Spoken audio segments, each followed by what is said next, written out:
So, can you tell me your name? I am Mr. Carl Jensen of Kybercore Enterprises. Okay, no. I'm Carl. My name is Isaiah Yark. Vincent Jeffords, but you can call me Vinny. I'm Andrew Butterfield. What is this game that you play? This game is called Yu-Gi-Oh! Mate. It's got monster cards. It's got spell cards. It's got these things. It's pretty lit. I play Yu-Gi-Oh! And my archetype, my favorite archetype, Exodia. Sorry, I had to look at them. I couldn't help myself. Okay, so the archetype I play is Blackwings, and they can either be played as a synchro spam or a synchro toolbox, which is making synchro monsters, which are these white cards where you have to have a tuner and a non-tuner monster, and the star levels on them have to equal the monster that you're making. And the toolbox aspect is being able to make synchro monsters based on what your needs of the moment are. The deck I currently play is I call it bullshit. You can't have fun. It's True Drake of Sky Striker. Sky Striker has been strong for like a year and a half, going on 2 years. I had the deck before, but I never really played it just because my friends hated it. And then there's True Dracos. True Dracos are honestly, I hate it. Complete bullshit, actually, is break your board. And I'm like, hey, you can actually mix the two. And I'm like, yeah, let's put it together. I hate it. I honestly wait for the next ban list so they can hit it so I don't have to play it. Because I feel obligated to play it since I have the cards now. I spent so much money on it, but like I have fun with it, but at the same time hate it. But yeah. Deck I use. It's pretty bad, by the way, but it's called Lyralisks. It's a deck that revolves around throwing a whole lot of weak monsters on the field that all meld together into one big monster, and then hits your opponent in the face for game. It's quite nice. When I first started, I wasn't, good. I still not good, but when I first started playing, I wasn't really good at Yu-Gi-Oh! And so I was trying out these different archetypes. We had mermails, and I tried out like FA and stuff like that. And I was like, what is an archetype for me that really, what encapsulates Vinny, Like, what is a meme? I was really going for meme stuff, and I was like, Exodia. Because, like, what's funnier than just building a deck, drawing 4 cards, or 5 cards, and then winning? There's not a lot of strategy in that. It's literally a deck that you just draw the deck and win. And I thought that was, like, the funniest thing. And, like, beating people with Exodia was funny, because, like, you had people who were, like, meta decks trying, and then you just get 5 pieces. That's it. To someone who hasn't played Yu-Gi-Oh! In a while, how would you describe the current meta? Like, how does it work? You play Sky Strikers or you lose. What I think defines a meta deck is how versatile it is. Just like versatility. Let's say you make a board and it gets broken, how easily you can come back. So it's recovery potential. The defenses, you don't want to have something that's really fragile get to one point, or like a glass cannon. I want to get to one point, but if one thing goes off, it's like you're pretty much SOL. I guess power and strength. They're like what it does. It has to do well. Honestly, if you can do that one thing well, it's good. And if it can do that one thing well through interruptions, through negations, it's even better. Pretty much what defines the meta right now is how well decks can answer what other decks are putting up. Like, how can they break a board or just get around negations, and I guess how well it can negate. I guess it really seems like the meta right now is negate this, negate that. It's kind of control, but not so much control as what it used to be. So meta decks are the best decks in the format. They're the ones that are the most used. They're able to beat out all of the other decks that would be contending with it, or the rogue options, which are decks that are good enough to hang in the format, but they're not consistently getting wins and tops at like regionals or higher level tournaments.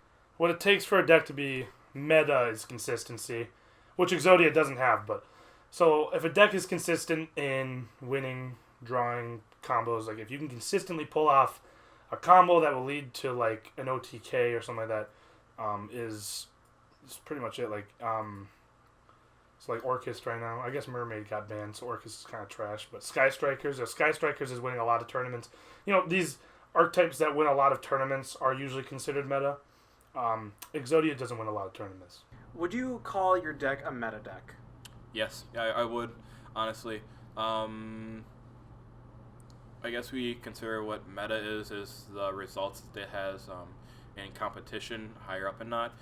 Sky Strikers, ever since they came out, so a year and a half, they've been top 4, top 5 deck, so meta deck the entire time.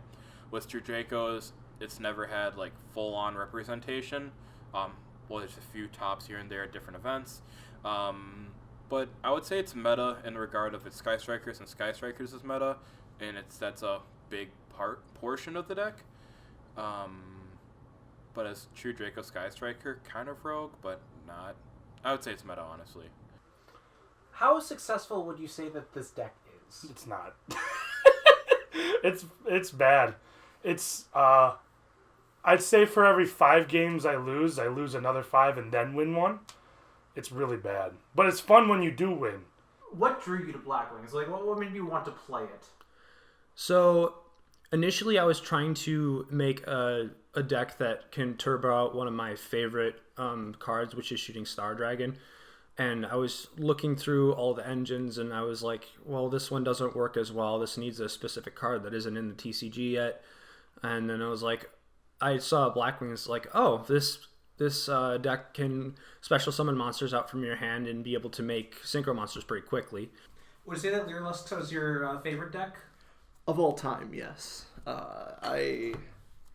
It was the second deck I ever really put time into learning, which, you know, there's a lot you can say as far as like how much you have to learn the deck. You may think, oh, that looks really simple, or that looks really complicated because I have no idea how to play this game and that looks dumb. Okay, synchro climbing is really fun. So I make a synchro monster. So I special summon like 5 monsters because that's how Blackwings work. As long as I have them in my hand, I can keep special summoning. Even if they bounce like Bora or Gale, I can special summon them again because they don't have a once per turn clause, so I can just do it again. And I'll synchro them, and then I'll go into a monster, and then I have more than 1 tuners, and as long as I have like 2 tuners, I can synchro climb. So, for example, if I have Gale, Bora, and Orochi. So Gale and Bora will make Clearwing, and then Clearwing plus Orochi will make, which is a level 7 synchro, and then I synchro the level 7 synchro with the level 1 non-synchro tuner monster, which makes a level 8 synchro, which I could go into Crystal Wing usually. But the biggest one that I've done is I've had Oster and Bora and Orochi. I synchro Oster and Bora to BLs, and then I synchro, which is a level 8 synchro monster, and I synchro the level 8 synchro BLs with the level 1 non synchro tuner Orochi into Red Hot Dragon Archfiend, and then I'll do damage to my opponent. This is assuming I go second or I'm able to attack. And then Red Hot Dragon allows me to pull the Orochi from the graveyard and special summon it to the field. In which case, when I go into my main phase 2, I can synchro that into Full Armor Master, and then I have my boss monster after I've done all that stuff. So it's climbing, so it goes from 8 to a level 8 synchro to a level 9 synchro to a level 10 synchro. But once you get the hang of it, it's not something you forget. You just kind of put them on the field as you do. And then your opponent asks questions like, how did you do that? And what the hell? And judge.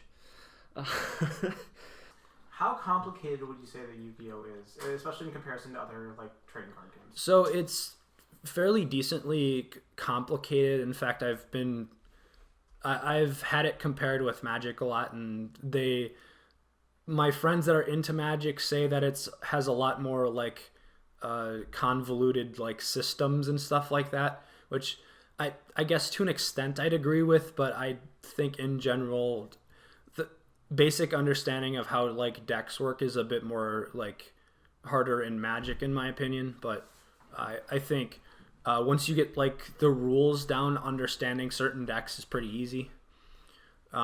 There's like one or few that are like really situational, or like you wouldn't hardly ever see, or it's like a one of a kind thing. But for the most part, having the basic understanding of the rules will let you be able to play most decks. It's a learning curve. Like goes up and down. It goes up in the fact of also you need to learn this new decks, new cards are coming out. You don't need to read every single card. You can kind of like there are Yugi tubers out there that tell you what cards are good and what cards are bad, and then also tell you effects that you sometimes need to think about more than you're not. This is pretty simple. Draw one card from your deck. Your opponent gains 1,000 life points. Okay, yeah, that's simple, right? You get a card. Your opponent gets 1,000. Yeah, and then you get Draw Fate. Hear me out. That is all of the card text. I don't know. There's a lot of. Is this good? I'll edit it in later. Okay. Draw Fate is a lot of card text, and it basically boils down to if your LP, your life points, are lower. Your life points need to be lower than your opponent's. Your opponent needs to have the strongest monster in the field. And then if those two conditions are met, you can reveal 3 cards of different names from your deck, place them on top, draw one of them, and then after that, you cannot set any spells or traps, and you can only activate one more card effect. And then throw in the fact that you can only activate this once per turn. I don't know why you want to do it more than once, but it depends from card to card. There's a lot of confusing cards out there, and then there's a lot of really easy cards out there. But you need to know the confusing ones to have a good deck. So yeah, it was a little daunting for me, but if you just read the card and practice using it over and over again, it just becomes clockwork at a point. You know, you see Draw Fate, you know, oh, you got the strongest monster, more life points. Let's do this thing, yeah. We're going to go for a One Piece reference here. It's like One Piece reference when they're like, hey, we're going to enter the Grand Line, but they need to go to the top of the mountain, then they fall down the mountain. It's like, man, going up and down the mountain was like the hardest part of it, but once they're on the Grand Line, it's like smooth sailing. Not really. But it's like still smooth sailing, but not as smooth. So that's what I would equate it to, is Luffy's crew trying to enter the Grand Line, and yeah, I mean, that reference may be lost on some, but some will get. If you want to play from a casual standpoint, there's no better time to play the game. You have tons of options, tons of really fun gimmicky decks that have come out recently, relatively cheap, nice stuff made. If you want to play an older deck, depends. Like maybe you want to pick up with a deck that you once sold or once had. Might be a bit of money, maybe not. It depends. If you want to get into the meta. Oh Jesus, God help your soul. Yeah, you're gonna want to set aside a good chunk of money and a good chunk of time learning how cards work. How much money do you think you spent on Yu-Gi-Oh? A lot. I don't actually have a value. I know, like, I've spent over hundreds of dollars just on like boxes. So I have a decent sized bulk collection that I'm just not doing anything with. But I've been in the game for a long time, so that's accumulated over. I've only recently, as in like ever since I got into college, like actually starting decent amounts of money at a time on Yu-Gi-Oh. Otherwise, I've gone through inheritance, or my parents have gifted some to me, and it's not always just like me going out and spending money on them. I've obtained them other ways, but I've put a lot of money into it. Yes. Do you know offhand how much money you put into the game? I want to say since last year September, over 1,000, easy. I've invested. I actually would say in between 900 and 1,000. I wouldn't go past. I'm just kind of like thinking about how much $100 is, and I'm just thinking about all the cards I bought. Probably around 1,000. I mean, I coped with college bad and changed by spending all the money my parents gave me, or all the money I saved up and my parents gave me, and the graduation money on Yu-Gi-Oh! In an attempt to fit in with a crowd, and it worked, but I spent a lot of money on it, regardless, and like 1,000, I would say. I mean, like, if you wanted to, it depends on the deck, as it always does.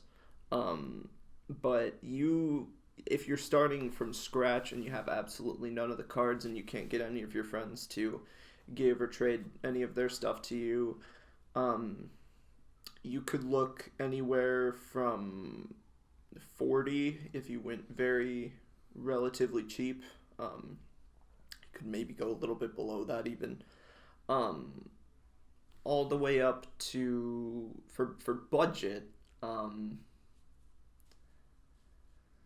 I mean, like, that's even complicated, because some cards, like, we were just talking about Phantasme, that shit's still, like, $70. I mean, like, and some people are just like, you gotta play the card, so it's like, it depends. It really depends. Some cards can be like that, $70. You want to know how much this card is? It's like 5 cents, okay? There are ranges. There are ranges. So you could easily say that you've put a lot of money into this game. Yeah. More than I want to admit, but I mean, so long as I never stop trying to play Yu-Gi-Oh, I will not regret. I mean, I made a lot of really good friends through it. Like, irreplaceable memories, friends, relationships, fun. You know, I wouldn't go back and change. Maybe spend a little less. But if I just keep playing and enjoying it, then there's not much regret to be had about spending that much. Let's talk about regionals real quick. Okay. You recently went to a tournament. How'd that go for you?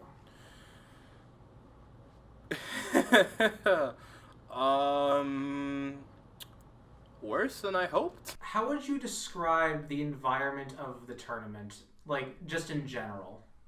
Like, sweaty? Yeah, I mean, like, picture this, right? A room lit yellow, made all the worse by the wooden paneling and also the tables and the covering on the tables. Just imagine yellow and heat and sweat in the Midwest winter. That was a sweat house, mate. Like initially it's really like chill. People are going around talking with other people about decks or techs or whatever they want to talk about. Sometimes it's not about Yu-Gi-Oh at all. It's fine. But like as you get closer to the start of the tournament, people tend to bog down and like actually like talk about like their tech choices or what they're gonna do against certain matchups. And during matches, quite noisy actually, mixed in with the occasional judge, you know, from 1 or 7 parts of the room at a time. I've had a lot of judge calls on Simoon because people don't believe me that I can do another normal summon, so they have to get that checked all the time. You don't know how many times I've had someone say, hey, can I get a judge over here? They're normal summoning again. So I'm just able to do what the card says. I don't know what they want from me. Well, going to a tournament with an Exodia deck, I definitely weigh fun more than winning. And even just winning one match, that was my goal for that day. Didn't get it. But that was my goal for that day, was to win one game. Not even a match, a game. Like, it's best 2 out of 3. Win one game. Didn't. It came down to every single game I played, I'm like, if this card was like, some random X card was Card of Demise, which I already know and I was going to switch it out for, I would have won those games, and that is exactly how it felt. So I won one round, and I lost the other rounds. But in all those rounds, I'm like, if I had Card of Demise, I more likely than not would have won those games. So I need more draw support. So I was happy because I'm like, yeah, I got good feedback. This is where I am with the deck. I'm feeling pretty successful.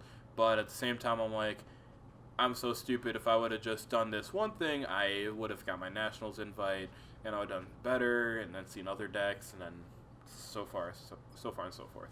Let me tell you all about it, mate. First round, 1 win, easy. Lost the match, though. Because you play best 2 out of 3, and I managed to win 1 game out of that match. Round 2, mate. 2 losses. Round 3, 2 losses, mate. Round 4, 2 losses. And then I just gave up. Towards the end of the tournament, a lot of people like drop out because if they don't have a chance of getting top 8, they'll just drop out because there's no point for them, I guess. I take a little bit of different approach. I like to play as many as I can, so I get more experience in matchups, and I just like playing the game. So being able to play as much as I can is really important to me. I enjoyed my time. I was really tired, but I still enjoyed my time at that regional. And I want to go back, and I definitely think winning with an Exodia deck at the regionals, which I almost want to say I was maybe one of a handful of people, like on one finger, like one count on one hand, maybe the even only one. Not trying to be like cocky or anything. I genuinely believe I was the only one that brought Exodia to that tournament. I mean, no one ever thinks that. They're just like, Exodia sucks. Why would I even waste my time spending $20 to come in here and lose? I genuinely think I was the only one that brought Exodia. So bringing back Exodia with draw your entire deck and win a match through that, that'd be a lot of fun. Especially seeing the person's face. Especially if there's someone who doesn't want to like talk to you. They'd be like, "Are you kidding me?" Yeah, whatever.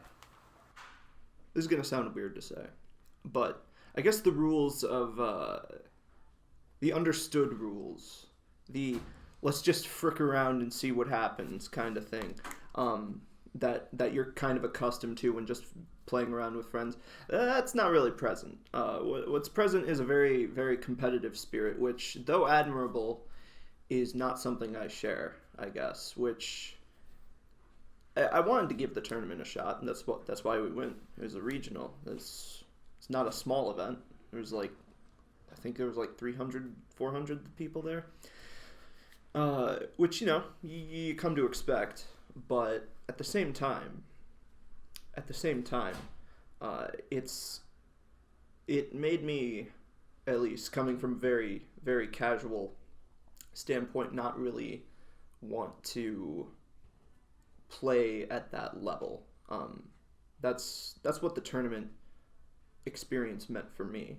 What would you say is your favorite memory playing this game?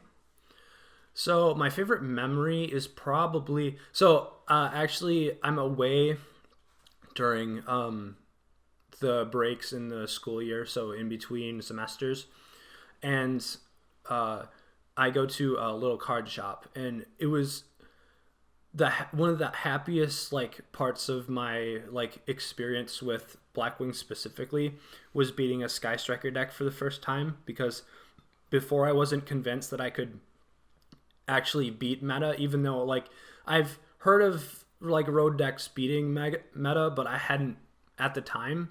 So I was really trying to get that first meta win to solidify that I can do this with this deck, and I don't have to switch if I want to get wins. I can prove to myself and to other people that it's a good enough deck to compete competitively. So that was just a really important moment for me, and even though I didn't end up topping that tournament, that win just made me really happy. I think one would have to be at one of the regionals. I was sitting next to, I think his name was Vaughn. Vaughn was from Ohio, and this is Minnesota, and he's playing Weather Painters, which is a complete off the wall deck. But he's at the top tables, and you don't usually see that. And pretty much it was I played against him, and he was sitting right behind me, and then he's like, "Oh," I'm like, "What? You just got no skill charged, or what was it? It was evenly matched, and he was no skill match or something like that." It's yeah, and it was we just kept on having a joke, and my opponent was obviously getting upset because I wasn't paying attention to him. I was paying attention to my friend that I just met behind me. But it was fun interactions like those, complete random guy. Probably will never see him again, but I was able to have that connection and have just fun there. The first most enjoyable thing, I think, is when you and your friend are just playing 2 decks. You have either no idea how they work, or you have a very good idea of how they work, and you've purposely made them terrible decks, or very, very fun decks, very gimmicky decks. But the second most fun thing follows very closely before that, which is building that deck and putting it together as best you can. for the sake of those gimmicks, for those memes, for that sweet meme victory, which is partially what this deck meant for me going into that tournament. I knew it was a very rogue deck, a very not meta deck. You had your boys True Dracos running around. You had the Sky Strikers running around, quite a few of those.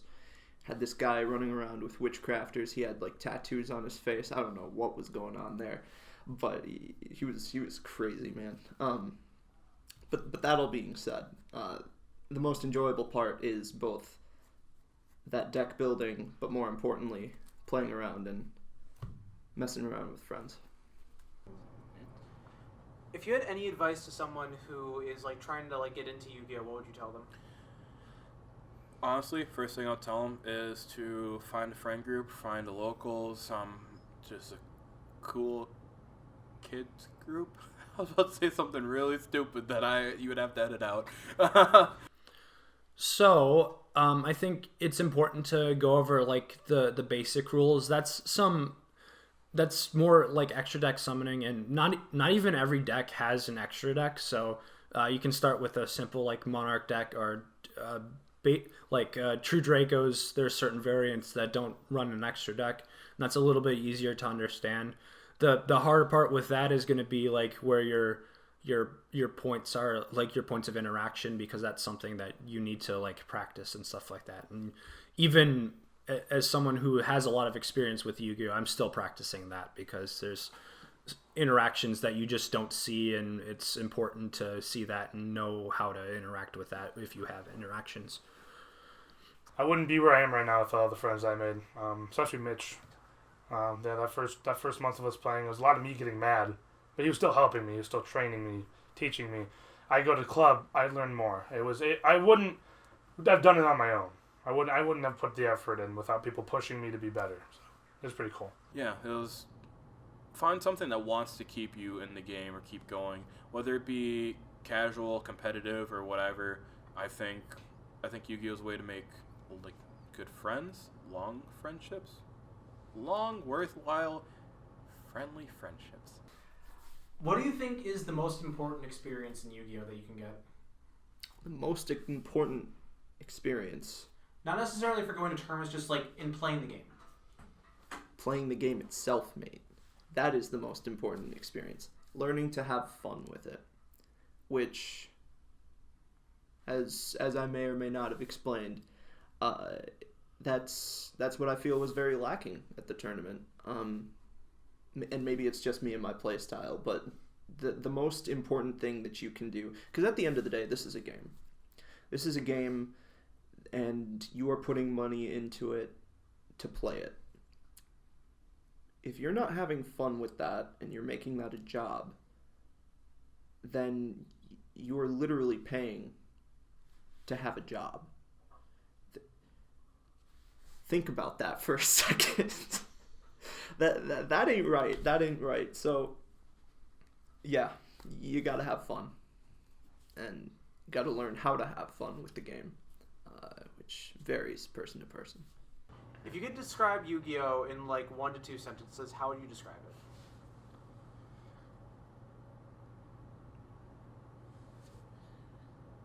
Fun with friends, hot garbage, always allowed.